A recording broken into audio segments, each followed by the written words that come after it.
சத்திய வேதம் பக்தரின் கீதம், சுத்தர்கள் போகும் பாதையின் தீபம், உத்தம மார்க்கம் காட்டும்.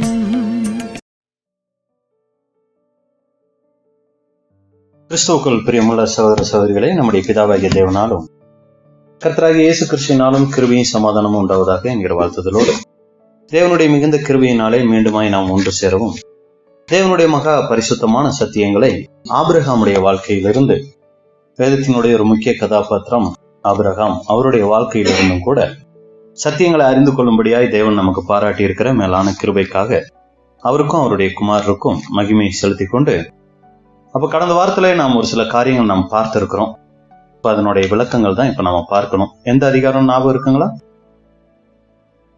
15ஆம் அதிகாரம், ஆதியாகமம் 15ஆம் அதிகாரத்தினுடைய அந்த நேரடி அர்த்தத்தை நம்ம பார்த்துட்டோம். அதுல என்ன காரியங்கள் பதிவு செய்யப்பட்டிருக்கு அப்படிங்கும்போது, ஆபிரகாம் என்ன பண்றாருன்னா, தன்னுடைய வீட்டு வேலைக்காரரை பார்த்து சொல்றாரு, இவர் தானே என் குடும்ப வாரிசா இருக்கிறாரு, எனக்கு அடுத்து இந்த சொத்துக்களுக்கெல்லாம் வாரிசா இந்த எலியாசர் தானே இருக்கிறாரு அப்படின்னு சொல்லும்போது, அப்படி இல்லை ஆபிரகாம், நான் உங்களை அந்த ஊருங்கிற கல்தேயர் பட்டணத்துல இருந்து அழைத்து வந்த மாறாத தேவன், நான் சொன்னபடி நிச்சயமாய் உங்களுக்கு ஒரு கர்ப்பத்தின் கனி கிடைக்கும், அவர் தான் உங்களுக்கு சுதந்திரம் அப்படின்லாம் சொல்லிட்டு ஒரு சில காரியங்கள்லாம் அங்க சொல்லி விசேஷமா என்ன சொல்றாருன்னா, அப்படிப்பட்ட உங்களுடைய சந்ததி, நான் உங்களுக்கு தரப்போகிற அந்த சந்ததி பெரிய சந்ததி, அவங்க ஒரு சந்ததி ஆன பின்னாடி இங்க இருந்து எகிப்துக்கு கூட போவாங்க, எகிப்துல போய் கிட்டத்தட்ட ஒரு 400 வருஷம் இருப்பாங்க, அந்த 400 வருஷம் கழிச்சு மறுபடியும் அவங்க திரும்பி வருவாங்க அப்படிங்கிற அந்த விஷயத்தையும், ஏன்னா நீங்க குழந்தையே இல்லைன்னு நினைக்கிறீங்க, ஆனா அது ஒரு சந்ததியே வரப்போகுது, அந்த சந்ததி எகிப்துக்கு போகும், எகிப்துல இருந்து எப்ப திரும்பி வரும் அப்படின்னா அதுக்கு ஒரு காலம் இருக்குது. என்ன காலம்னா, இந்த தேசத்துல இருக்கிற எமோரியருடைய அக்கிரமத்தை நான் கணக்கு வச்சிருக்கேன், அதுக்கு ஒரு நிறைவு வரும்போது அப்ப அவங்க இந்த கானான் தேசத்துல என்ன பண்ணுவாங்கன்னா குடியேறுவாங்க அப்படிங்கிறத அங்க தேவன் சொன்னதா தான் நம்ம என்ன பண்ணோம்னா 15ஆம் அதிகாரத்துல நம்ம பார்த்தோம். அப்ப இத நம்ம தேவனுடைய திட்டத்துல அநேக காரியங்கள் தேவனுடைய திட்டத்துல நம்ம பொருத்தி பார்த்துட்டு இருக்கோம். முதலாம் உலகத்துல ஆபிரகாமுடைய வாழ்க்கையில் நடந்த சம்பவங்கள் எப்படி பொருந்தி வருது, இரண்டாம் உலகத்துல ஆபிரகாமுடைய வாழ்க்கையின் காரியங்கள் எப்படி பொருந்தி வருது, மூன்றாம் உலகத்துல எப்படி ஆபிரகாமுடைய வாழ்க்கையின் காரியங்கள் பொருந்தி வருது அப்படிங்கிறத பார்த்து முடிச்சிட்டோமா? முடிச்சிட்டோம். இந்த அதிகாரத்துல இருக்கிற காரியங்கள் எதை அங்க தேவனுடைய திட்டத்துல அங்க குறிப்பிடப்படுது அப்படின்னு சொல்லி நம்ம பார்க்கும்போது, அது முற்பிதாக்களின் யுகத்தில் நடந்த காரியத்தை தான் அது அங்க முக்கியத்துவப்படுத்துது அப்படின்னு கூட நம்ம பார்க்கிறோம். இப்ப இதனுடைய விளக்கங்கள் நம்ம பார்க்கலாம். ஆபிரகாம் எலியாசர சுதந்திரவாளி அப்படிங்கிறாரு, தேவன் இல்லைங்கிறாரு. அப்ப இதை நம்ம முற்பிதாக்கள் யுகத்துல எப்படி பொருத்தி பார்க்கலாம்? எலியாசர் யாருக்கு அடையாளம்? பரிசுத்த ஆவிக்கு அடையாளம். அப்ப முற்பிதாக்கள் யுகத்துல பரிசுத்த ஆவியினால தேவனுடைய, அதாவது இந்த முழு மனுக்குலத்துக்கு மனம் திரும்புதல் கிடைக்குமா அப்படின்னு சொல்லி பாத்தீங்கன்னா பரிசுத்த ஆவியினால இல்ல. ஏன் அப்படின்னா, முதலாம் உலகத்திலேயே பாத்தீங்கன்னா தேவனுடைய ஆவியினால என்ன பண்ண முடியல, இந்த ஜனங்களை மனம் திரும்புதலுக்குள்ள கொண்டு அவங்கள ஒரு நித்திய ஜீவனுக்குரிய வாழ்க்கை வாழ வைக்க முடியல. அதை நம்ம எங்க பார்க்கிறோம்னா ஆதியாகமம் 6ஆம் அதிகாரம் 3வது வசனம். அப்பொழுது கர்த்தர், என் ஆவி என்றைக்கும் மனுஷனோட போராடுவதில்லை. என் ஆவி என்றைக்கும் மனுஷனோடு போராடுவது இல்லை. தேவனுடைய ஆவியினால மனுஷர்களை எப்பவுமே நல்வழியில வைக்க முடியல. ஏன்னா தேவனுடைய ஆவியை காட்டிலும் அவங்களுடைய மாம்ச ஆவி என்ன பண்ணுதுன்னா அதிகமா செயல்படுது.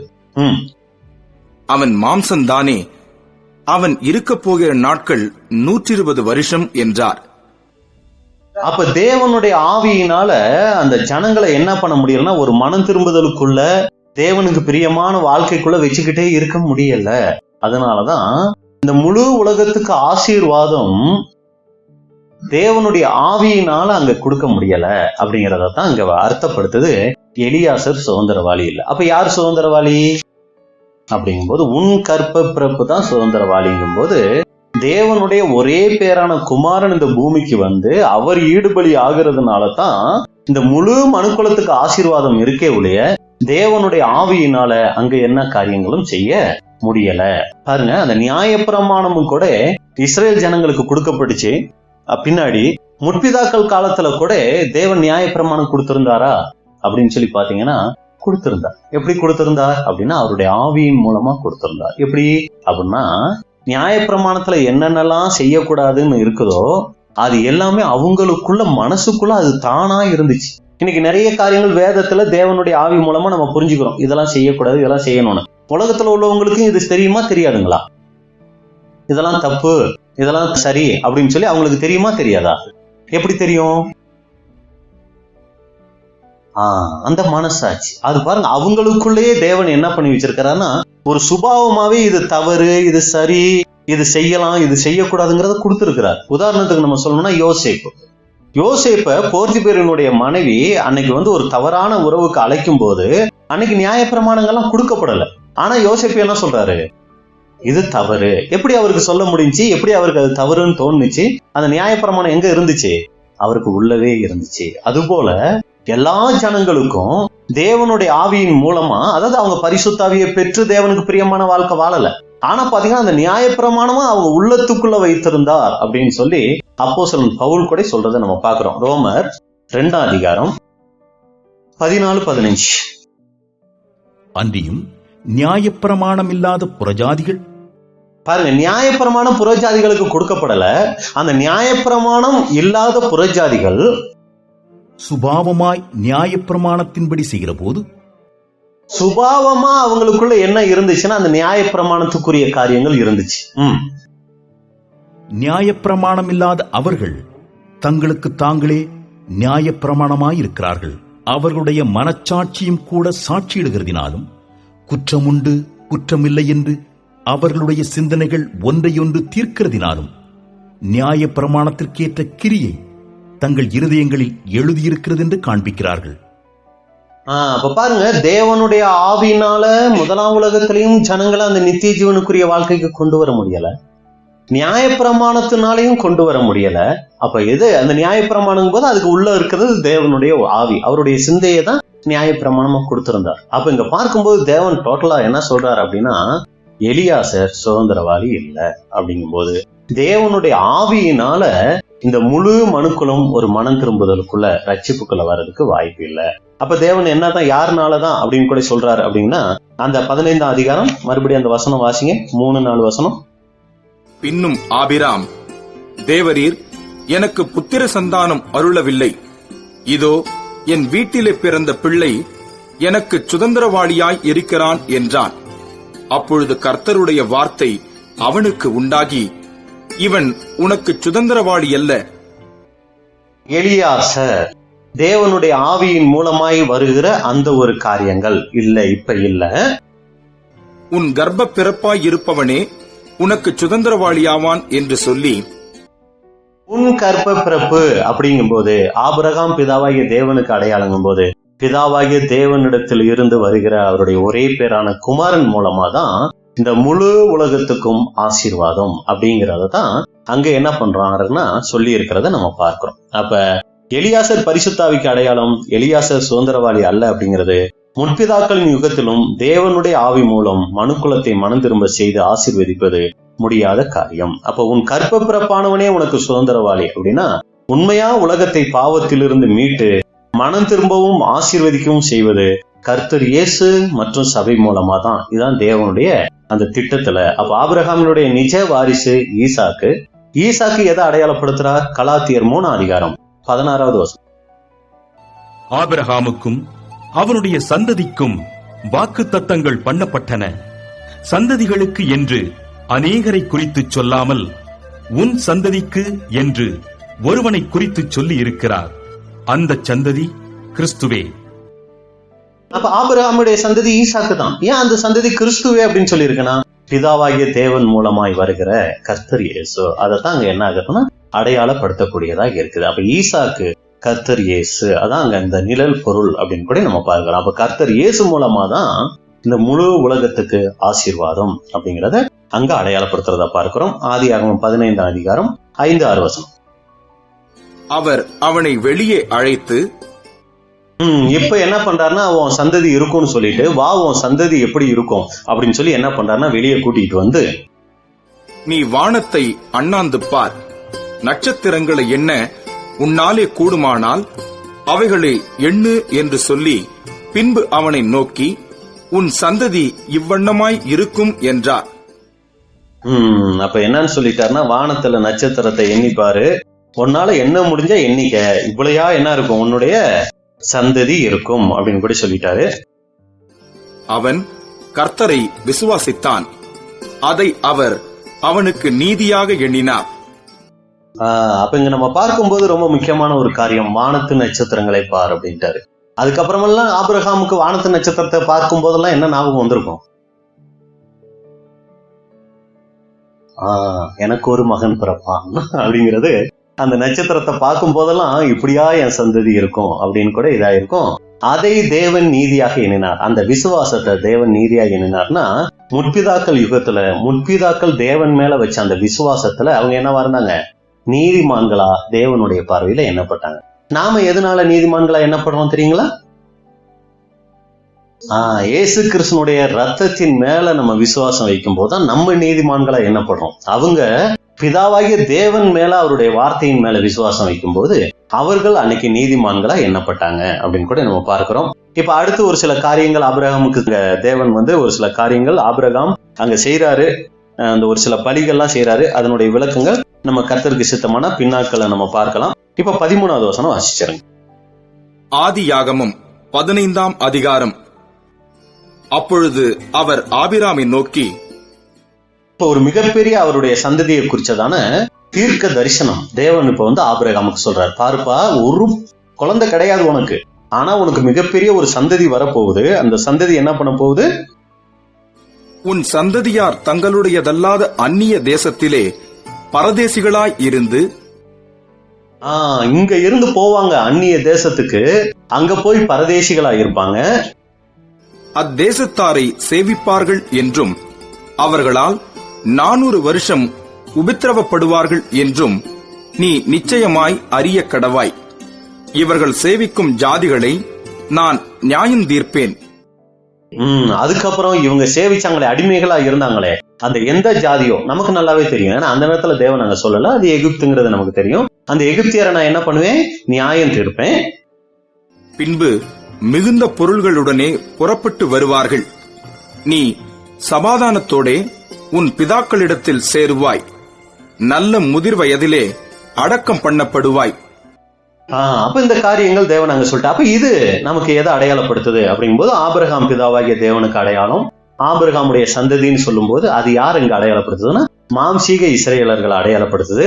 அப்ப மாம்சீக இஸ்ரேலர்கள் கூட என்ன பண்ணுவாங்க? அவங்க பின்னாடி எகிப்துக்கு போவாங்க, அதுக்கப்புறம் கானானுக்கு சேருவாங்க அப்படிங்கிறது இது நமக்கு நேரடியா இருக்கு. இதுக்கப்புறம் இன்னொரு ஆழமான கருத்தும் கூட இருக்குது. அது என்ன அப்படின்னு சொல்லி பாத்தீங்கன்னா, முழு இஸ்ரேல் ஜனங்களும் சிதறடிக்கப்படுவாங்க அந்நிய தேசத்துல. அதான் நம்ம பார்க்கிறோம். கர்த்தர் இயேசு சொல்லும் போது, உங்கள் வீடு உங்களுக்கு பாழாக்கி விடப்படும். அவங்க எல்லாரும் ஒரே குரூப்பா எங்கதான் போயிருந்தாங்க? எகிப்துல போயிருந்தாங்க. ஆனா இரண்டாவது ஒரு உபத்திரவம், பரதேசிகளா அந்நிய தேசங்கள்ல போயிருப்பாங்க. ஒவ்வொருத்தரும் ஒவ்வொரு இடங்கள்ல இருப்பாங்க. அப்படி இருக்கிற அவங்க எப்படி எகிப்துல இருந்து கூட்டி சேர்க்கப்பட்டாங்களோ கானான் தேசத்துக்கு, அதே போல அந்த தேசங்கள்ல இருந்து மறுபடியும் என்ன ஆகுவாங்க? கூட்டி சேர்க்கப்படுவாங்க. எப்படி அப்படிங்கும் போதுதான் 2520 வருடம் கிமு 606 இருந்து 1914 முடிய அவங்க என்ன பண்ணுவாங்கன்னா, அந்நிய தேசத்துல இருந்து அதுக்கப்புறம் என்ன ஆகுறாங்கன்னா திரும்ப கூட்டி சேர்க்கப்படுவாங்க. அப்ப மாம்சீக இஸ்ரேலர்கள் மறுபடி தங்களுடைய சொந்த தேசத்தை அடைவாங்க. அதே போல ஆவிக்குரிய இஸ்ரேலர்களும் கூட என்ன ஆகுவாங்கன்னா பரம கானானை போய் சென்றடைவாங்க. இவ்வளவும் அவர் என்ன பண்றாருன்னா அந்த தீர்க்க தரிசனத்துல அங்க வச்சிருக்கிறார் அப்படின்னு கூட நம்ம பார்க்கிறோம். ஏதாவது புரிஞ்சுங்களா? ஒரு கதையா சொல்லியோ ஒரு சம்பவமா சொன்னா ரொம்ப ஈஸியா இருக்கும். ஆனா தேவனுடைய திட்டம் ஒரு மனுஷனுடைய வாழ்க்கையில இப்படியெல்லாம் மறைஞ்சிருக்குது அப்படின்னு சொல்லும் போது ஃபர்ஸ்ட் தடவை கேட்கும்போது கொஞ்சம் கஷ்டமா இருக்கும். அட்ஜஸ்ட் பண்ணிக்கங்க. 2வது தடவை 3வது தடவை நீங்க உங்களுக்குள்ளேயே நீங்க அதை இது பண்ணும்போது அது உங்களுக்கு பிரயோஜனம் ஆயிடும். அப்ப இதுவரைக்கும் நம்ம பார்த்தது, எலியாசரை சுதந்திரவாளியா நினைக்கிறார் ஆபிரகாம். ஆனா அங்க என்ன நடக்கலன்னா, தேவன் அதை இல்ல, உன் கற்ப பிறப்பு தான் சுதந்திரவாளின்னு சொல்லிட்டார். அதே போல பரிசுத்த ஆவியினால் இந்த முழு மனுக்குலத்துக்கு மனம் திரும்புவதற்கான வாய்ப்பு கிடைக்காது. ரட்சிப்பு இல்லை. அவருடைய நேசகுமாரன் இந்த பூமிக்கு வந்தா தான் ரட்சிப்பு. அவ்வளவுதான். அதுல அடுத்து இன்னொரு காரியம் என்ன சொல்றாருன்னா, உன்னுடைய சந்ததி எகிப்துக்கு போவாங்க, அதாவது அந்நிய தேசத்துக்கு போவாங்க, பரதேசிகளா இருந்து அவங்கள சேவிச்சு மறுபடி திரும்பி இந்த இடத்துக்கு வருவாங்க. அது சொல்றாரு. அதே போல இஸ்ரேல் ஜனங்க வாழ்க்கையில அது நடந்துச்சு. அதே போல கிட்டத்தட்ட ஒரு 2000 சில்லற வருஷம் அவங்க அதே போல அந்நிய தேசங்களுக்கு மறுபடி போனாங்க, மறுபடி வந்தாங்க, அதே போல சேர்ந்தாங்க, இன்னைக்கு சேர்ந்து இருக்கிறாங்க. இதே போல தேவனுடைய ஜனங்கள் ஆபிரகாமுடைய ஆசீர்வாதம், அதாவது ஆவிக்குரிய இஸ்ரேலர்கள் கூட என்ன பண்ணுவாங்கன்னா பரமகானானை போய் சென்றடைவாங்க. சரி, இப்படி அவங்க அந்த இஸ்ரேல் தேசத்தை வந்து அடையும் போது என்னென்ன காரியங்கள் நடக்கும் அப்படிங்கறத கீழே இருக்க வசனங்கள்ல சொல்றாரு. 18 இருந்து வாசிங்க. ஆதியாகமம் 15ஆம் அதிகாரம். அந்நாளிலே கர்த்தர் ஆபிராமோடே உடன்படிக்கை பண்ணி எகிப்தின் நதி துவக்கி ஐபிராத்து நதி என்னும் பெரிய நதி மட்டும் உள்ளதும் கேனியரும் கெனிசியரும் கத்மோனியரும் ஏத்தியரும் பெரிசியரும் ரெப்பாயிமியரும் எமோரியரும் கானானியரும் கிர்காசியரும் எபூசியரும் என்பவர்கள் இருக்கிறதுமான இந்த தேசத்தை உன் சந்ததிக்கு கொடுத்தேன் என்றார். இங்க மொத்தம் எத்தனை ஜாதி சொல்றாரு? 10 ஜாதிகள் சொல்றாரு. 10 ஜாதிகளை முடிச்சு இவங்க என்ன பண்ணுவாங்கன்னா தங்களுடைய கானான் தேசத்தை சுதந்தரிப்பாங்க. இது இஸ்ரேல் ஜனங்களுடைய வாழ்க்கையில எங்க பொருளாச்சு அப்படின்னு சொல்லி பார்க்கும்போது, இவங்க 1914 வந்தாங்க இல்லைங்களா, அதுக்கு முன்னாடி ஒரு 10 விதமான ஜாதிகள் தேசத்தை ஆண்டுகிட்டு இருந்தாங்க. உங்களுக்கு ஏதாவது ஞாபகம் வருதுங்களா? என்ன ஞாபகம் வருது? யார் ஞாபகத்துக்கு வரா? தாவீதுங்களா? உபாகமும் 7 ஜாதிகள் இருக்காங்க. இங்க 10 பாக்குறோமே, ஏதாவது ஞாபகம் வருதுங்களா? இஸ்ரேல் ஜனங்கள் தங்களுடைய சொந்த தேசத்துக்கு வர்றதுக்கு முன்னாடி ஒரு 10 ஜாதிகளை துரத்துவாங்க. ஒரு முக்கியமான ஒரு தீர்க்கதரிசி இதை பத்தி பேசியிருக்கிறார் தானியேல் புஸ்தகத்தில். ஃபர்ஸ்ட் பாபிலோன் பொன், அடுத்து மேதோ பெர்சியா, அடுத்து கிரேக்கு, அடுத்து ரோம், அடுத்து கால். 10 விரல்கள் பார்த்திருக்கோங்களா? வாசிங்க தானியேல் 2ஆம் அதிகாரம் 42 இருந்து. கால் விரல்கள் பாதி இரும்பும் பாதி களிமண்ணுமாய் இருந்தது என்னவென்றால், அந்த ராஜ்யம் 1 பங்கு உரமும் 1 பங்கு நெரிசலுமாய் இருக்கும். நீர் இரும்பை களிமண்ணோடே கலந்ததாக கண்டீரே. அவர்கள் மற்ற மனுஷரோடே சம்பந்தங்கலப்பார்கள். ஆகிலும் இதோ களிமண்ணோடே இரும்பு கலவாதது போல அவர்கள் ஒருவரோடொருவர் ஒட்டிக்கொள்ளாதிருப்பார்கள். அந்த ராஜாக்களின் நாட்களிலே, அந்த 10 ராஜாக்கள் இருக்காங்க இல்லைங்களா, அவர்களுடைய நாட்களிலே, அந்த 10 ராஜாக்களின் நாட்களிலே பரலோகத்தின் தேவன் என்றென்றைக்கும் அழியாத ஒரு ராஜ்யத்தை எழும்ப பண்ணுவார். அது எந்த ராஜ்யம்? இது உங்களுக்கு புதுசா இருக்கும். அது எந்த ராஜ்யம்? 3 தடவை 4 தடவை ஃபாலோ பண்ணி நீங்க தான் கேட்டுட்டு இருக்கீங்க, நான் கேட்கல. சரிங்களா? 5ஆம் உலக பேரரசுன்னு நிறைய சப்ஜெக்ட் நீங்க கேட்டிருக்கீங்க நிறைய தடவை. சரிங்களா? இப்ப அந்த கல் வந்து என்ன பண்ணுச்சு? மோதிச்சு அந்த ராஜ்யத்தை எல்லாம் அழிச்சிருச்சுங்களா? இப்ப அந்த கல் தான் இப்ப என்ன ஆயிட்டு வருது? பெரிய மலை ஆயிட்டு வருது. அது எந்த ராஜ்யம்? கிறிஸ்துவின் ராஜ்யமா? கிறிஸ்துவின் ராஜ்யம்னா யார் யார் இருப்பா அதுல? கிறிஸ்துவும் சபையும். சரிங்களா? இப்ப இதுல இன்னொரு விஷயம் கூட இருக்குது. அப்படிதான் நம்ம கேட்டிருக்கிறோம் ஃபாலோப்பு. இப்ப அந்த ராஜ்யம் பரலோகத்துல ஸ்தாபிக்கப்படுமா, பூமியில ஸ்தாபிக்கப்படுமா? கிறிஸ்துவும் சபையும் பரலோகத்துல இருந்து ஆளுகை செய்வாங்களா, பூமிக்கு வந்து ஆளுகை செய்வாங்களா? பரலோகத்துல தானே ஆளுகை செய்வாங்க. இப்ப இந்த ராஜ்யம் பூமியில ஸ்தாபிக்கப்படுதா, பரலோகத்துல ஸ்தாபிக்கப்படுதா? பாபிலோன் எங்க இருந்துச்சு? மேதோ பெர்சியா எங்க இருந்துச்சு? கிரேக்கு எங்க இருந்துச்சு? ரோம சாம்ராஜ்யம் எங்க இருந்துச்சு? இந்த 10 சாம்ராஜ்யங்கள் எங்க இருக்கு? பூமியில. இப்ப அந்த சாம்ராஜ்யங்களை அழிச்சிட்டு இந்த கல்லு பெரிய பர்வதம் ஆகுதுன்னா இந்த ராஜ்யம் எங்க ஸ்தாபிக்கப்படும்? அப்ப இது எந்த ராஜ்யம்? குழப்பத்துல இது எந்த ராஜ்யம்? பூமியில உருவாகுகிற தேவனுடைய ராஜ்யம். அப்ப விசேஷமா அது எதா இருக்க வாய்ப்பு இருக்கு தெரியுங்களா? இஸ்ரேல் சாம்ராஜ்யம். அவங்க தான் அங்க எருசலேம்ல ஸ்டார்ட் பண்ணி முழு உலகத்தையும் என்ன பண்ணிடுவாங்க? தங்களுடைய கண்ட்ரோல் கொண்டு வந்துருவாங்க. இதுக்கு யார் உதவியா இருப்பா? பிதாவாகிய தேவன், கர்த்தர் இயேசு, சபை. இவங்க மேல இருந்து அந்த சின்ன கல் அப்படிங்கும் போது இஸ்ரேல் சாம்ராஜ்யம் இன்னைக்கு எப்படி இருக்குது? சின்னதா இருக்கு. இப்படியே இருந்துருமா? அது இல்லைங்க. இதுக்கு உபத்திரவம் தேவன் வச்சிருக்கிறார். உபத்திரவத்துக்கு அப்புறம் அங்க இருந்து முற்பிதாக்களினுடைய உயிர்த்தெழுதல் ஸ்டார்ட் ஆகும். அப்ப முழு உலகத்தையும் யார் கண்ட்ரோலுக்கு கொண்டு வர போறா? கொஞ்சம் கொஞ்சம் கொஞ்சம் கொஞ்சமா அந்த கல் பெரிய பர்வதமா ஆகி இந்த பூமியை என்ன பண்ண போகுது? அப்படித்தானே இருக்குது. வாசிங்க. அந்த ராஜாக்களின் நாட்களிலே பரலோகத்தின் தேவன் என்றென்றைக்கும் அழியாத ஒரு ராஜ்யத்தை எழும்ப பண்ணுவார். என்றென்றைக்கும் அழியாத ஒரு ராஜ்யத்தை எழும்ப பண்ணி அப்படின்னா, இதுவரைக்கும் இருந்த ராஜ்யங்கள்லாம் என்ன ஆகி போச்சு? அது பாபிலோன் ராஜ்யம் அழிஞ்சு போச்சு. அடுத்து மேதோ பெர்சியா அழிஞ்சு போச்சு, கிரேக்கு அழிஞ்சு போச்சு, ரோம் அழிஞ்சு போச்சு. இனி பூமியில ஸ்தாபிக்கப்படும் ஒரு ராஜ்யம். அது யாருடைய ராஜ்யம்? தேவனுடைய ராஜ்யம். யாரை கொண்டு? முற்பிதாக்களை கொண்டு இந்த பூமியில் ஆரம்பிக்க போகிற அந்த ராஜ்யம். அந்த ராஜ்யம் வேறே ஜனத்துக்கு விடப்படுவதில்லை. இனி இப்ப உங்களுக்கு புரியுதா? பரலோகத்தை சொல்லிக்கிட்டு இருந்தோம்னா பரலோகத்தை வேற ஜனத்துக்கு கொடுப்பாரா? கொடுக்க மாட்டார். அப்ப இஸ்ரேல் ஜனங்களை கொண்டு இந்த பூமியை தேவன் செய்ய போகிற அந்த ராஜ்யம் இனி இந்த பூமியில வேற எந்த ஜனத்துக்கும். எல்லாம் இருக்கீங்களா? ஏதாவது கொஞ்சமாச்சும் புரியுதா? ரொம்ப கஷ்டப்பட்டு பேசிட்டு இருக்கேன். புரியுது இல்லைங்களா? சரி. அப்ப வேற ஜனத்துக்கு கொடுக்கப்படுவதில்லை. ஒரு கல் கையால் பெயர்க்கப்படாமல் மலையிலிருந்து பெயர்ந்து உருண்டு வந்து இரும்பையும் வெண்கலத்தையும் களிமண்ணையும் வெள்ளியையும் பொன்னையும் நொறுக்கினதை நீர் கண்டீரே. அப்படியே அது அந்த ராஜ்யங்களை எல்லாம் நொறுக்கி நிர்மூலமாக்கி தானோ என்றென்றைக்கும் நிற்கும். தானோ அப்படின்னா அதான் தேவன் இஸ்ரேல் ஜனங்களை கொண்டு செய்ய போகிற மிகப்பெரிய ஒரு அற்புதம். அவங்களை கொண்டுதான் இனி முழு உலகத்துக்கு என்ன வச்சிருக்கிறாரு? ஆசீர்வாதம் வச்சு. இதத்தான் ஆபிரகாமுக்கு தேவன் சொல்லிட்டாரு அன்னைக்கே.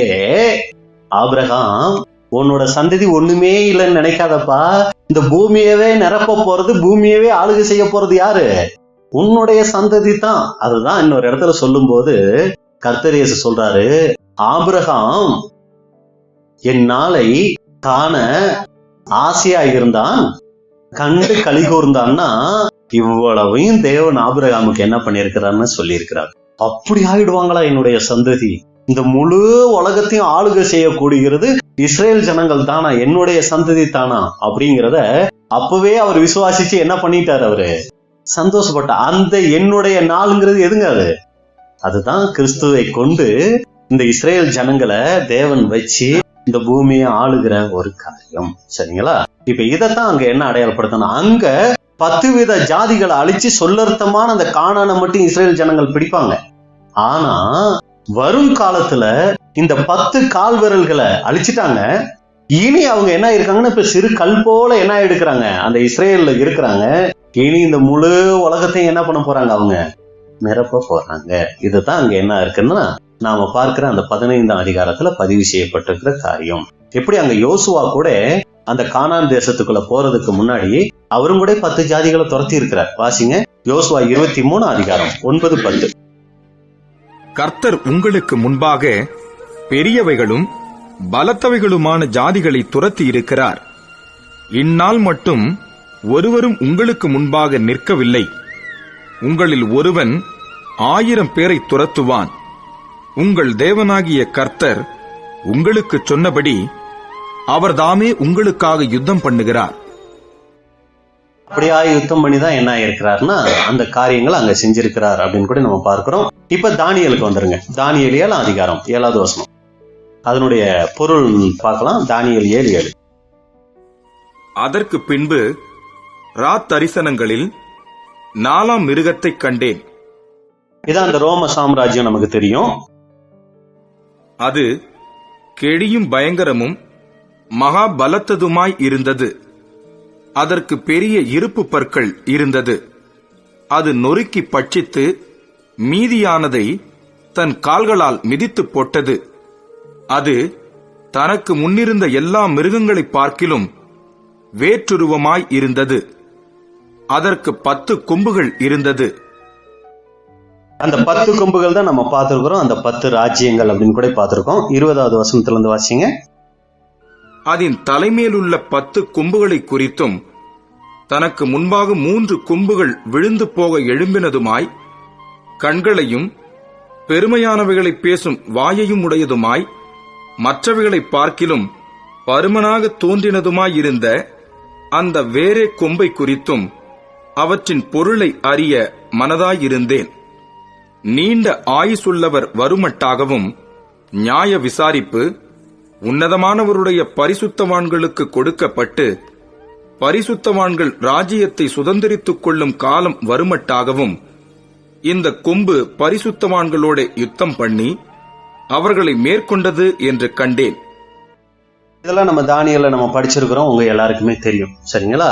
அப்ப ஆவிக்குரிய ஆளுகையை சபை எடுத்துக்கொள்ளும், பூமிக்குரிய ஆளுகை இஸ்ரேல் ஜனங்கள் மத்தியில கொடுக்கப்படும். நம்ம சங்கீதத்துல கூட நம்ம பார்க்கிறோம், உமது பிதாக்களுக்கு பதிலாகவா உமது குமாரர் இருப்பார்கள், அவர்களை பூமி எங்கும் பிரபுக்களாக வைப்பீர் அப்படின்னு கூட நம்ம பார்க்கிறோம். அப்ப இந்த விஷயங்கள் நம்ம அந்த ஆதியாகமம் 15ஆம் அதிகாரத்துல நம்ம பார்க்கிற காரியங்கள். இப்ப என்ன பண்ணிடலாம்னா ஆதியாகமம் 16வது அதிகாரத்துக்கு போயிடலாம். சொல்லக்கூடிய அளவுக்கு பெரிய விஷயங்கள் இல்லைனாலும் நம்ம இருக்கிற விஷயங்களை நம்ம புரிஞ்சுக்கிறதுக்காக நம்ம படிச்சிடலாம். வாச்சிருங்க 16ஆம் அதிகாரம் 1ல இருந்து. ஆபிராமுடைய மனைவியாகிய சாராய்க்கு பிள்ளை இல்லாதிருந்தது. எகிப்து தேசத்தாளாகிய ஆகார் என்னும் பேர் கொண்ட ஒரு அடிமை பெண் அவளுக்கு இருந்தாள். நமக்கு தெரியும், எப்ப இவர் எகிப்துக்கு போனாரோ அங்கிருந்து வேலைக்காரிகள் அந்த ராஜா கொடுக்கும்போது அதுல ஒருத்தர் தான் யார் அப்படின்னு சொல்லி நம்ம பார்க்கும்போது ஆகார் கூட வந்துட்டாங்க.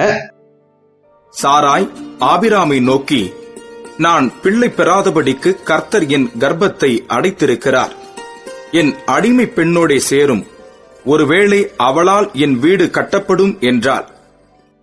அப்ப என்னன்னா ஆகாரும் நம்ம சாராலும் ரொம்ப ஐக்கியமா இருந்திருக்கிறாங்க. அதனாலதான் இவங்க உடனே அத்தனை அடிமை பெண்கள் இருக்கும்போது ஆகார நீ இன்னொரு மனைவியா நீ வச்சுக்க அப்படின்னு சொல்றாங்க. அப்படின்னா அந்த அளவுக்கு ஆகாரும் சாராலும் என்ன பண்ணிருக்காங்கன்னா அவ்வளோ ஒரு நெருக்கமா இருந்திருக்கிறாங்க, ஒண்ணுக்குள்ள ஒன்னா இருந்திருக்கிறாங்க. கணவனே விட்டு கொடுக்குற அளவுக்கு அவங்க ரெண்டு பேருக்குள்ள ரொம்ப ஐக்கியம் இருந்திருக்குது. அதனால நீ ஆகார என்ன பண்ணுன்னா உன்னுடைய மனைவியா ஏத்துக்க அப்படின்னு கூட சொல்றாங்க. சாராயின் வார்த்தைக்கு ஆபிராம் செவி கொடுத்தான்.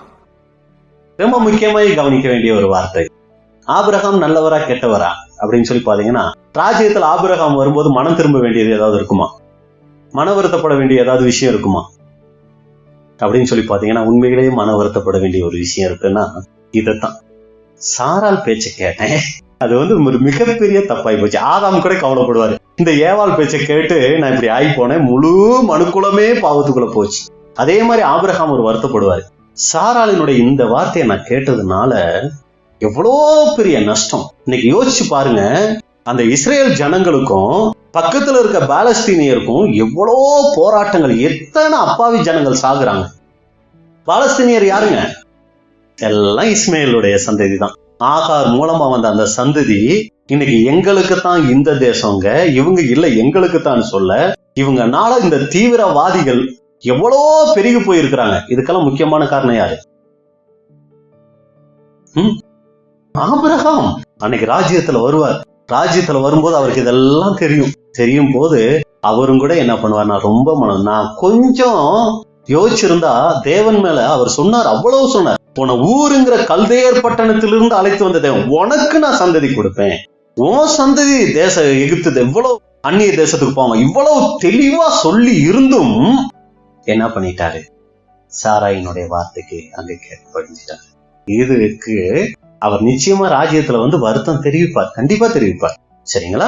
ஏன்னா அப்ப அவர் சாகிற வரைக்கும் அந்த மாதிரி பிரச்சனைகள்லாம் அவர் பார்க்கல. ஆனா இன்னைக்கு நடக்கிற அவ்வளோ பிரச்சனைகளுக்கும் காரணம் இந்த ஒரு வார்த்தை.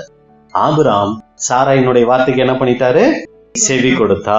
பாருங்க அடுத்து, ஆபிராம் கானான் தேசத்தில் 10 வருஷம் குடியிருந்த பின்பு.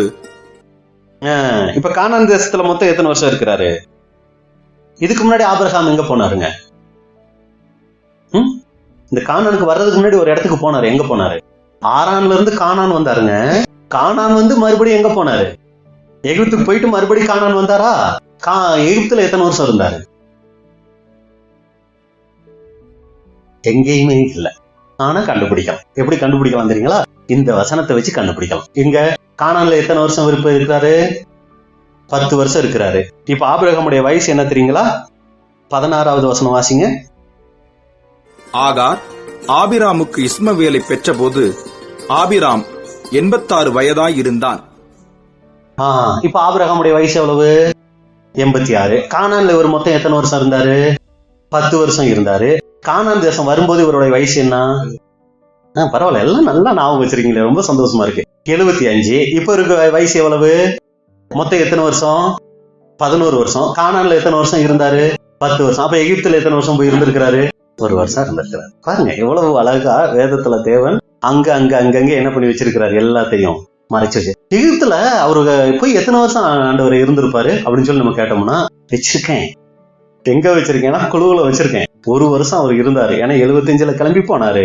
இப்ப இஸ்மாயேலை பிற்கும் போது 86 வயசுனா இங்க வசனம் வச்சிருக்கேன். 10 வருஷம் எங்க இருந்திருக்கிறாரு? கானான்ல இருந்திருக்கிறாரு. அப்ப 1 வருஷம் அவர் எகிப்து தேசத்துல போய் இருந்திருக்கிறார். சரி, அந்த ஒரு குழு அதுல நம்ம பாக்குறோம். அடுத்த வசனத்துக்கு வந்துருங்க. 4வது வசனம். ஆதியாகமம் 16ஆம் அதிகாரம். அவன் ஆகாரோடு சேர்ந்தபோது அவள் கர்ப்பந்தரித்தாள். அவள் தான் கர்ப்பவதியானதை கண்டபோது தன் நாச்சியாரை அற்பமாக எண்ணினாள். அப்ப இந்த வசனத்துலதான் நமக்கு நல்ல தெளிவா புரியுது. இவ்வளவு நாள் அவங்கள ஒரு எஜமானி, அதாவது ஒரு ஆண்டவனுக்கு அடுத்த ஸ்தானத்துல வச்சு பார்த்திருக்கிறாங்க இந்த ஆகார். யார? சாராள. அந்த அளவுக்கு ஒரு தாழ்மை, அந்த அளவுக்கு ஒரு இறக்கம், அந்த அளவுக்கு அப்படியே கைகள்ல தாங்கி ஜீவிச்சிருக்கிறாங்க. ஆனா எப்ப தனக்குன்னு ஒரு குழந்தை பிறந்து தன்னுடைய அந்த தகுதி நிலை உயர்ந்துருச்சோ, இவ்வளவுக்கும் காரணமான இப்ப சாராள என்ன பண்ண ஆரம்பிச்சிட்டாங்க? சொல்லுங்க, அற்பமா எண்ணிட்டாங்க. இதுல நமக்கு என்ன பாடம் அப்படின்னா, தேவன் நம்மள ஒரு நிலையில வச்சிருப்பாரு. அப்ப நம்ம ரொம்ப தாழ்மையோட ரொம்ப அமைதியோட நம்ம ஜீவிச்சுட்டு இருப்போம். அதுக்கு தேவன் கிருபை பண்ணுவார். ஏன்னா தாழ்மை உள்ளவர்களுக்கு என்ன பண்ணுவாரு? கிருபை தருவார். அப்படி கிருபை கிடைக்கும் போது நம்ம என்ன ஆயிடக்கூடாது? பெருமைக்குள்ள போயிடக்கூடாது. அது ரொம்ப ஜாக்கிரதையா இருக்கணும். ஏன்னா பின்னால நம்ம ஏசாயா தீர்க்கதரிசன புஸ்தகத்தில பாத்தீங்கன்னா ரொம்ப அருமையா சொல்லப்பட்டிருக்கு. என்ன காரியம் அப்படின்னா, இஸ்ரேல் ஜனங்கள் பெருமைக்குள்ள போயிட்டாங்க. தேவனுடைய சத்தியங்களை அவங்களுக்கு கொடுக்கிறாரு. தீர்க்கதரிசிகளை வெறுக்கிறாங்க. எரேமியாவை தூக்கி குழிக்குள்ள போடுறாங்க. ஏசாயாவை வாளுல அறுத்து கொள்றாங்க. இப்படியெல்லாம் பண்ணிக்கிட்டு இருக்கும்போது தேவன் பார்த்துட்டு, என்னடா என்னுடைய ஜனங்கள் இப்படி இருக்காங்களே அப்படின்னு சொல்லிட்டு யோனாவை கூப்பிட்டு, நீ அசிரியா தேசத்துக்கு போ. அசிரியா தேசத்துல போய் இங்க இருக்க என்னுடைய ஜனங்களுக்கு தீர்க்க தரிசனம் சொன்னா கேட்க மாட்டேங்கிறாங்க, நீ அசிரியாவுக்கு போய் அங்க இருக்கிற ஜனங்களுக்கு போய் சொல்லு அப்படின்னு சொன்ன உடனே இவர் போய் யோனா போய் அசிரியா தேசத்துல இருக்கிற நினிவேயில போய் சத்தியம் சொன்ன உடனே என்ன பண்ணாங்க? அவங்களாம் கல்லு எறிஞ்சி யோனாவை கொன்னே விட்டாங்க. என்ன பண்ணாங்க? எல்லாம் ஃபாஸ்டிங் போட்டாங்க. பாருங்க, சொந்த தேவனுடைய ஜனங்களுக்கு சத்தியம் சொன்னா கல்லெடுத்து அடிக்கிறாங்க, வாளுல அறுத்து கொல்றாங்க, பலவிதமான தீமைகளுக்குள்ள உட்படுத்துறாங்க. ஆனா அந்நிய ஜனங்களுக்கு போய் இந்த சத்தியத்தை சொன்ன உடனே அவங்க ஃபாஸ்டிங் இருந்தா பத்தாது, மாட்டுக்கு கூட புல் கொடுக்காது. மாடை முதற்கொண்டு என்ன பண்ணு? ஃபாஸ்டிங் போடு. என்ன வாசிடலாமா? யோனா 3ஆம் அதிகாரம் 3ல இருந்தே வாசிங்க. யோனா எழுந்து கர்த்தருடைய வார்த்தையின்படியே நினிவேக்கு போனான். நினிவே 3 நாள் பிரயாண விஸ்தாரமான மகா பெரிய நகரமாயிருந்தது. யோனா நகரத்தில் பிரவேசித்து 1 நாள் பிரயாணம் பண்ணி, இன்னும் 40 நாள் உண்டு, அப்பொழுது நினிவே கவிழ்க்கப்பட்டு போம் என்று கூறினான். அப்பொழுது நினிவேயில் உள்ள ஜனங்கள் தேவனை விசுவாசித்து உபவாசம் செய்யும்படி கூறினார்கள். பெரியோர் முதல் சிறியோர் மட்டும் ரெட்டுடுத்திக் கொண்டார்கள். கேட்ட உடனே அத்தனை பேரும் தாழ்மைக்குள்ள போயிட்டாங்க. எல்லாரும் ஃபாஸ்டிங் போட்டாங்க. இவங்க ஃபாஸ்டிங் போட்டது பரவாயில்ல. கீழே பாருங்க. இந்த செய்தி நினிவேயின் ராஜாவுக்கு எட்டின போது அவன் தன் சிங்காசனத்தை விட்டு எழுந்து, ராஜா கேள்விதான் படுறாரு. நேரடியாவெல்லாம் யோனா போய் சொல்லலைங்க. ராஜா கேள்விப்படுறாரு. என்ன ஜனங்கள்லாம் திடீர்னு எல்லாம் ஃபாஸ்டிங் போடுறாங்களாம், எல்லாம் ட்ரெஸ் எல்லாம் மாத்திட்டு ரெட்டடை உடுத்திக்கிட்டு அழுதுகிட்டு இருக்காங்களாம், என்ன விஷயம்னு, இந்த தேசத்தை இன்னும் 40 நாள் அழிக்க போறாங்களான்னு உடனே யாரு அதை சொன்னவே? கூட்டிக்கிட்டு வா அப்படின்னு சொல்லி எல்லாம் அழிச்சிடலைங்க. இதை கேள்விப்பட்ட உடனே ராஜா என்ன ஆகிறார் பாருங்க. தான் உடுத்தி இருந்த உடுப்பை கழற்றி போட்டு ரெட்டை உடுத்திக் கொண்டு சாம்பலிலே உட்கார்ந்தான். மேலும் ராஜா தானும் தன் பிரதானிகளும் நிர்ணயம் பண்ணின கட்டளையாக நினிவேயிலெங்கும் மனுஷரும் மிருகங்களும் மாடுகளும் ஆடுகளும் ஒன்றும் ருசி பாராதிருக்கவும், மேயாமலும் தண்ணீர் குடியாமலும் இருக்கவும், மனுஷரும் மிருகங்களும் இரட்டினால் மூடிக்கொண்டு தேவனை நோக்கி உரத்த சத்தமாய் கூப்பிடவும், அவரவர் தம் தம் பொல்லாத வழியையும் தம் தம் கைகளிலுள்ள கொடுமையையும் விட்டு திரும்பவும் கடவர்கள். இந்த நேரத்துலதான் நீங்க இந்த எரேமியா புஸ்தகம், எசேக்கியேல் புஸ்தகத்தை எல்லாம் நல்லா கவனமா படிக்கணும். அங்க இஸ்ரேல் ஜனங்களுக்கு சத்தியம் போகுது, பயங்கரமா எதுக்குறாங்க, சொன்ன தீர்க்கதரிசியை கொல்றாங்க.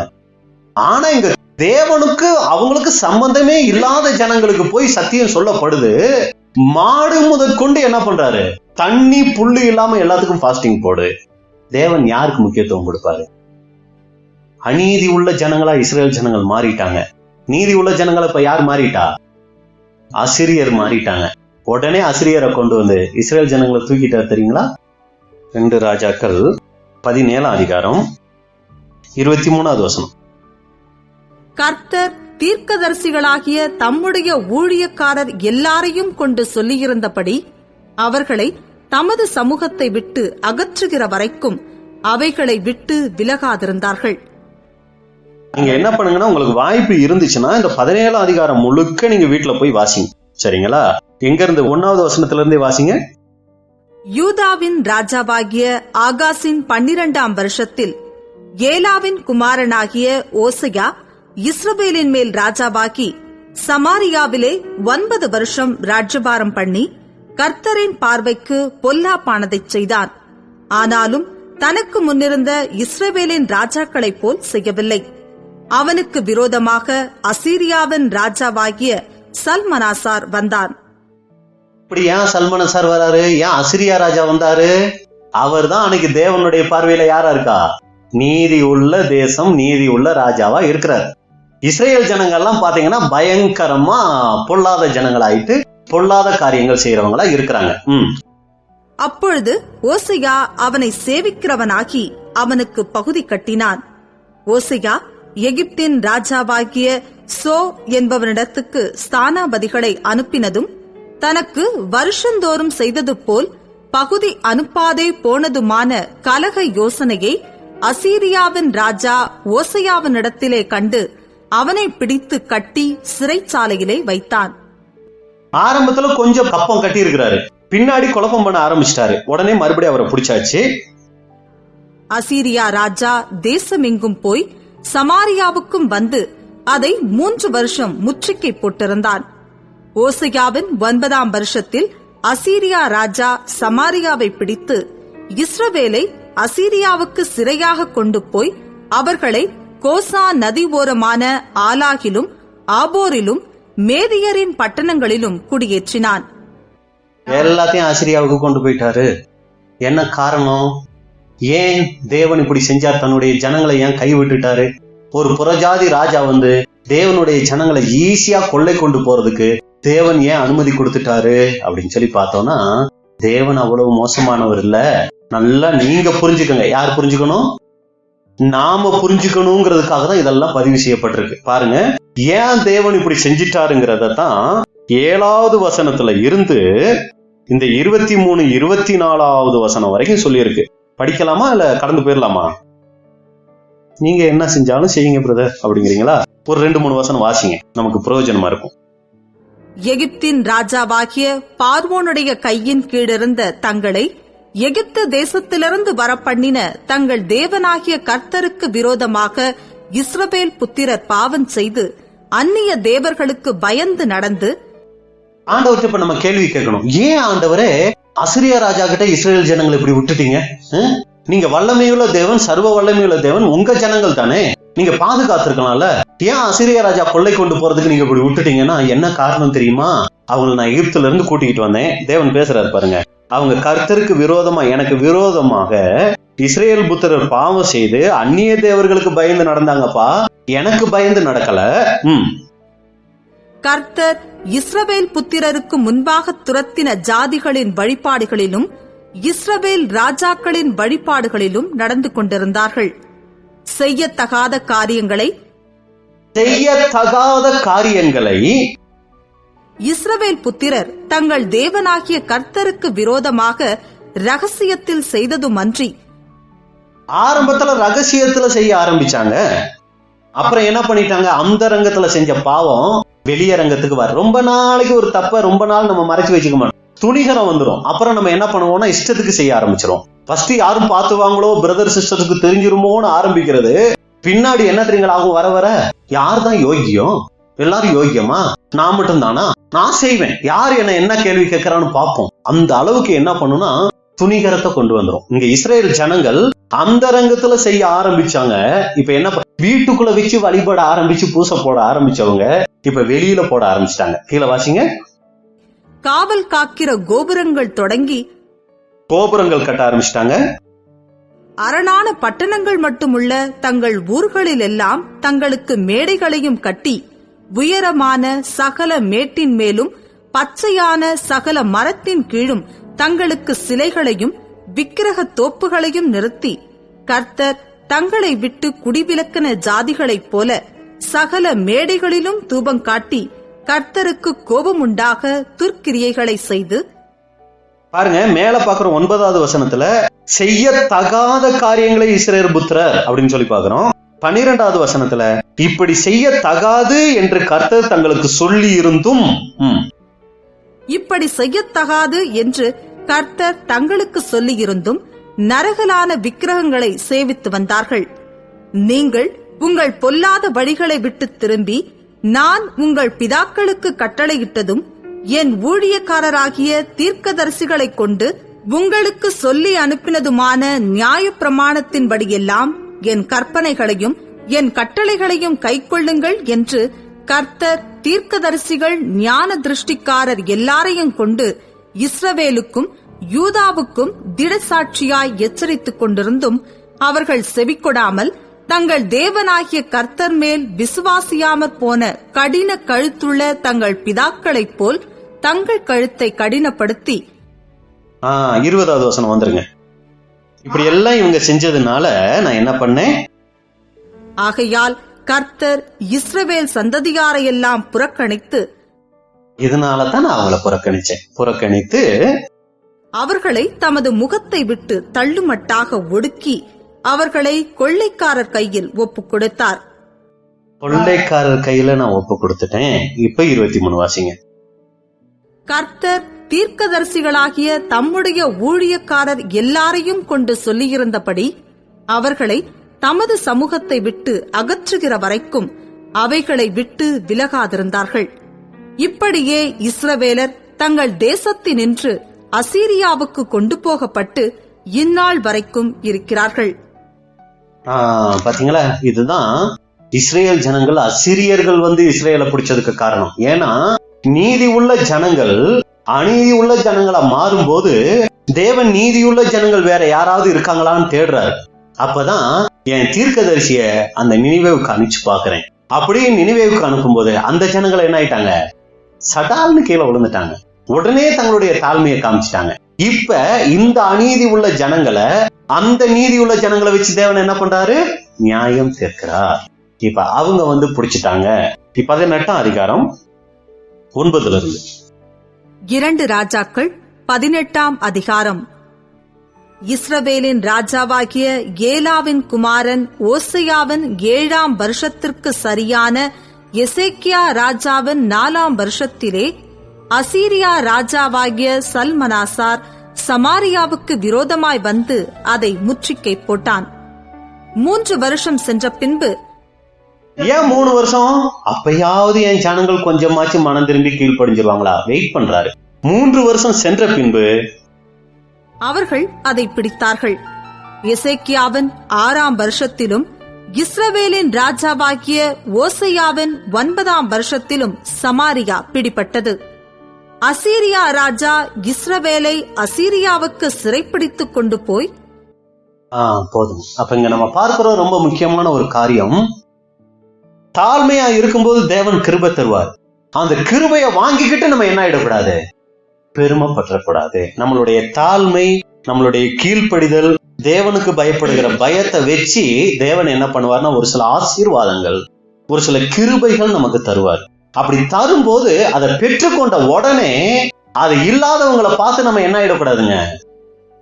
அற்பமா எண்ணிடக்கூடாது. இங்க ஒரு அடிமை, ஆபிரகாமுக்கு ஏற்ற துணைக்கு சம்பந்தமே கிடையாது. ஒரு அடிமை பெண், எகிப்து தேசத்து பெண். இப்ப அந்த அடிமை பெண்ணை கொண்டு வந்து சாரால் ஒரு ஆபிரகாமுக்கு துணையா வைக்கும் போது இப்ப இவங்க என்ன ஆயிருக்கணும்? அந்த ஒரு தாழ்மைய, அந்த ஒரு கீழ்ப்படிதலை கடைசி வரைக்கும் காப்பாத்தி இருக்கணும். ஆனா இப்ப என்ன பண்ண ஆரம்பிச்சுட்டாங்க? மறுபடியும் அந்த வசனம் வாசிங்க. ஆதியாகமம் 16ஆம் அதிகாரம் 4வது வசனம். அவன் ஆகாரோடு சேர்ந்தபோது அவள் கர்ப்பந்தரித்தாள். அவள் தான் கர்ப்பவதியானதை கண்டபோது தன் நாச்சியாரை அற்பமாக எண்ணினாள். அப்ப இதுதான் நமக்கு ரொம்ப முக்கியமான ஒரு காரியமா இருக்குது. நம்ம இன்னைக்கு இந்த அழைப்புக்குள்ள வந்திருக்கிறது தேவனுடைய சுத்த கிருபை. எல்லாராலையும் அற்பமா எண்ணப்பட்ட நம்மள தேவன் கிருபையா கூட்டிட்டு வந்து இந்த விலையேற பெற்ற சத்தியங்களை இன்னைக்கு கொடுத்துட்டு இருக்கிறாரு. இந்த விலையேற பெற்ற சத்தியங்களை பெற்றுக்கொண்ட நாம இன்னைக்கு யாரையாவது அற்பமா நினைக்கிறோமா? ஒரு சமயம் பேர் சபக்காரங்களை அற்பமா நினைக்கிறோமா? அது கூட நம்ம செய்யக்கூடாது. ஏன்னா நம்ம தேவன் மிகப்பெரிய கிருபையில நம்மளை கூட்டிட்டு வந்து வச்சிருக்கும் போது அவங்களாம் சத்தியத்துக்குள்ள வரல. அவங்களுக்கெல்லாம் தேவன் ராஜ்யத்துல வாய்ப்புகள் வச்சிருக்கிறார். இன்னைக்கு நம்மளுடைய அந்த நிலைமைய நாம மறக்கவே கூடாது. எவ்வளவு ஒரு கேவலமான நிலைமையில இருந்தோம். இன்னைக்கு பேர் சபையில இருக்கிறவங்களுக்கு தெரிகிற சத்தியம் கூட தெரியாத நிலைமையில நாம இருந்தோம். இப்படி ஒண்ணுமே தெரியாம இருந்த நம்மளை இன்னைக்கு அழைச்சிட்டு வந்து தேவன் இந்த சத்தியங்கள் கொடுத்து நம்மளை வழிநடத்திக்கிட்டு வராரே, உடன் ஒரு சகோதரனை ஒரு சகோதரிய நாம பார்க்கிற பார்வை இன்னைக்கு எப்படியா இருக்கு? நம்ம குடும்பத்தார நாம பார்க்கிற பார்வை எப்படியா இருக்கு?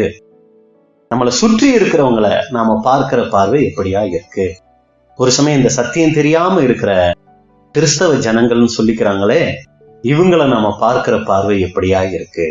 நம்ம கிட்ட அநீதியை பார்த்துட்டு அவங்க கிட்ட ஏதாவது ஒரு நீதியை தேவன் பார்த்துட்டாருன்னா அவங்கள வச்சு நம்மளை நியாயம் தருவார்.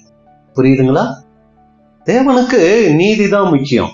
அநீதி எங்க இருக்குதோ நீதியை வச்சு, இப்ப இந்த ஆசிரியர் இன்னும் இது ஒரு பெரிய சப்ஜெக்ட், அது ஏசியா தீர்க்கதரிசன புஸ்தகமே இத பத்தி தான் இருக்கு. இந்த ஆசிரியர் இந்த கிருபை கொடுத்தாரு இல்லைங்களா, அந்த கிருபையோட அவங்க இருந்தாங்களா? ஒரு குறிப்பிட்ட காலத்துக்கு அப்புறம் அவங்களுக்கு பெருமை வந்துருச்சு. இந்த ஆசிரியரை யார் வச்சு அடிச்சாரு தெரியுங்களா? பாபிலோனியரை வச்சு அடிச்சார். பாபிலோனியர் தாழ்மையை காமிச்சாங்க. அதே தாழ்மைக்குள்ளேயே இருந்தாங்களா? அவங்க ஒரு பெருமைக்குள்ள போனாங்க. அந்த பாபிலோனரை அப்ப தேவன் பார்க்கிறார் யாரு நீதின்னு, மேதோ பெர்சியா. அவங்க நீதியை காமிச்சாங்க. அந்த நீதி உள்ள ஜனங்களை வச்சு இந்த அநீதி உள்ள ஜனங்களை அடிக்கிறார். இந்த மேதோ பெர்சியா அவங்க அப்படியே இருந்தாங்களான்னா அவங்களும் கூட பெருமைக்குள்ள போனாங்க. அப்ப இந்த ஜனங்களை கிரேக்க வச்சு அடிச்சாரு. அடுத்து இந்த கிரேக்க ஜனங்களாவது தாழ்மைக்குள்ள போனாங்களா? இவங்களும் ஒரு குறிப்பிட்ட காலத்துக்கு அப்புறம் என்ன ஆயிட்டாங்க? பெருமைக்குள்ள போயிட்டாங்க. இவங்களை ரோம் வச்சு அடிச்சார். இந்த ரோம் ஜனங்கள் அப்படியே தாழ்மைக்குள்ள இருந்தாங்களா? அடுத்து ரோமன் கத்தோலிக், இவங்க தாழ்மைக்குள்ள இருந்தாங்களா? இவங்களும் என்ன ஆயிட்டாங்க? பெருமைக்குள்ள போயிட்டாங்க. இந்த ராஜாங்களை, இந்த 10 ராஜாக்களை ஒரு ராஜ்யத்தை வச்சு அடிக்கிறார். அது எந்த ராஜ்யம்? கிறிஸ்துவின் ராஜ்யம். அது பெருமைக்குள்ள போகுமா? அது பெருமைக்குள்ள போகாததுனால தான் இந்த ராஜ்யம் என்றென்றைக்கு என்னவா இருக்கும்? நிலைத்து இருக்கும். ஆனா இயேசு கிறிஸ்து எந்த சூழ்நிலையிலும் என்ன பண்ண மாட்டாரு? பெருமைக்குள்ள போகவே மாட்டார். அவரை வச்சு நான் இனி என்ன பண்ணிக்குவேன்? ஏன்னா பாபிலோனை வச்சு பார்த்தேன், அசிரியரை வச்சு பார்த்தேன், மேதோ பெர்சியாவை வச்சு பார்த்தேன். அவங்க ஆரம்பத்துல தாழ்மைக்குள்ள இருந்தாங்க, போக போக பெருமைக்குள்ள போயிட்டாங்க. அவங்கள வச்சு நான் என்ன பண்ண முடியல? நித்திய ராஜ்யத்தை கொண்டு வர முடியல. கடைசியா ஒரு ராஜா வருவார். அதைத்தான் ஏசாயா தீர்க்கதரிசி புஸ்தகத்துல சொல்றார். அவருடைய நாமம் அதிசயமானவர், ஆலோசனை கர்த்தா. அவரை கொண்டு நான் ஒரு ராஜ்யம் ஸ்தாபிப்பேன். அது நித்திய ராஜ்யம். புரியுதுங்களா? ஏன்னா அவர் என்னாகவே மாட்டாரு. அப்ப அவரை வச்சு ஒரு 1,44,000 பேரை கூட நான் ரெடி பண்ணுவேன். அவங்களும் கூட என்னாக மாட்டாங்க. அப்படி பெருமைக்குள்ள போகாதவங்களை வச்சுதான் அந்த ராஜ்யத்தை ஸ்தாபிக்கப்பட முடியும். கொஞ்சம் அப்படி இப்படி இருந்தாலும் என்ன பண்ண முடியாது. அதுக்குத்தான் நமக்கு வச்சிருக்கிறார் சபை கூடுகை. நான் ஏற்கனவே சொன்ன மாதிரி உடன்படிக்கை செஞ்ச உடனே நம்மள என்ன பண்ணிருக்கலாம்? பரலோகத்துக்கு டபக்குன்னு தூக்கி இருக்கலாம். ஏன் வச்சிருக்கிறாரு? கொடுக்கிறாரு. நம்மளுடைய கிருபைக்கு, நம்மளுடைய தாழ்மைக்கு, நம்மளுடைய கீழ்ப்படிதலுக்கு, உண்மைக்கு ஏற்ற தாளந்துகளையோ கிருபைகளையோ ஆசீர்வாதங்களையோ கொடுப்பார். கொடுத்து சோதிப்பார். நம்ம அதை பெற்றுக்கொண்டு பெருமைக்குள்ள போறோமா, தாழ்மைக்குள்ள இருக்கிறோமா, மற்றவங்களை அற்பமா நினைக்கிறோமா, நம்மளை காட்டிலும் மேன்மையா நினைக்கிறோமா? டெஸ்ட் பண்றார். பண்ணிட்டே இருக்கிறாரு இன்னைக்கு. சரிங்களா? அப்ப இதுல யார் ஒருத்தர் கடைசி வரைக்கும் கிறிஸ்துவின் சாயலை தங்களுக்குள்ள வளர்த்துக்கிறாங்களோ அவங்கள வச்சு ராஜ்யத்தை ஸ்டார்ட் பண்ணிடுவார். யார் ஒருத்தர் அந்த ஒரு குணத்தை கொண்டு வரலையோ, யார் ஒருத்தர் கிடைக்கிறதையெல்லாம் வச்சு மற்றவங்களை அற்பமாவும் தன்னை மேன்மையாவும் நினைக்க ஆரம்பிச்சிடறாங்களோ அவங்கள என்ன பண்ணிடுவார்னா, சரிங்களா? இதுதான் சத்தியம். இதுதான் வேதம் நமக்கு கொடுக்கிற சத்தியம். சரிங்களா? அப்ப இங்க ஒரு குறிப்பிட்ட நிலைமைக்குள்ள இருந்த ஆகார் அந்த நிலைமை மாறின உடனே மற்றவர்களை, அதாவது தான் மேன்மையா நினைச்சவங்களை அற்பமா நினைக்க ஆரம்பிச்சிட்டாங்க. சரிங்களா? அப்ப நம்மளுடைய வாழ்க்கையில தேவன் உயர்வுகள் கொடுக்கும்போது, ஒரு சில ஆசீர்வாதங்கள் கொடுக்கும்போது யாரையுமே அற்பமா நம்ம நினைக்கப்படாது. உலகத்துல கர்த்தர் இயேசு வந்தார், அவரை விட மேன்மையானவங்க யாராவது இருக்காங்களா? ஆனா அவர் யாரையாவது இந்த உலகத்துல அற்பமா நினைச்சிருப்பாரா? யாரையுமே அவர் நினைச்சிருக்க வாய்ப்பு இல்லைங்களா? அப்படி நினைச்சிருக்கிறதுக்கான வாய்ப்புகள் வசனத்திலும் இல்லை, அந்த குணமே அவர்கிட்ட இருந்திருக்காது. அதான் நம்ம பார்க்கிறோம். அப்ப அவருடைய சரீரத்துல அங்கமா ஆகணும்னா நாமும் கூட யாரையுமே அற்பமாக நினைக்காம இருக்க தேவன் தாமே நம்ம ஒவ்வொருவருக்கும் கிருபை செய்வாராக. பொறுமையோடு கேட்டவங்களை தேவன் ஆசீர்வதிப்பாராக. மீதி இருக்கிற காரியங்களை கர்த்தருக்கு சித்தமான தொடர்ந்து வருங்காலத்துல பார்க்கலாம். அப்ப இன்னைக்கு நம்ம பார்த்துட்ட விஷயம், ஆபிரகாம் எலியாசரை சுதந்திரவாளிங்கிறாரு, அங்க தேவன் அதை அனுமதிக்கல. அப்ப பரிசுத்த ஆவியின் மூலமா என்ன ஆகுறதுல முழு மனுக்குலத்துக்கு ரட்சிப்பு இல்ல. அடுத்து கர்த்தர் இயேசு மூலமா தான் முழு மனுக்குலத்துக்கு. கர்த்தர் இயேசு மாத்திரம் அல்ல, அவருடைய சந்ததி சபையோட சேர்ந்துதான் இந்த முழு உலகத்துக்கு ஆசீர்வாதம் இருக்கு. அடுத்து இஸ்ரேல் ஜனங்கள் எப்படி எகிப்துக்கு போனாங்க, எப்படியாவது திரும்பி வந்தாங்க, மறுபடியும் எப்படி சிதறப்படுவாங்க, மறுபடியும் எப்படி கூட்டி சேர்க்கப்படுவாங்க, இந்த விஷயங்கள் எல்லாத்தையும் ஆபிரகாமுக்கு அங்க சொல்லிட்டார். இதை நம்ம பார்த்தோம். அடுத்த அதிகாரத்தில் நம்ம பார்க்க ஆரம்பிச்சிருக்கிறோம். எளிமையான சூழ்நிலை, தாழ்மையான சூழ்நிலையில ஆகார் இருக்கும்போது மிகப்பெரிய ஒரு வாய்ப்பு, ஆபிரகாமினுடைய குழந்தையை பெற்றெடுக்கக்கூடிய ஒரு வாய்ப்பு. ஆனா பெற்றுக்கொண்ட உடனே ஆகார் காமிச்சிட்ட ஒரு சுபாவம் அற்பம். அந்த ஒரு சுபாவம் நமக்குள்ள வராம இருக்க தேவன் நமக்கு உதவி செய்வாராக. பொறுமையோடு கேட்டவங்களை தேவன் ஆசீர்வதிப்பாராக. ஆம்.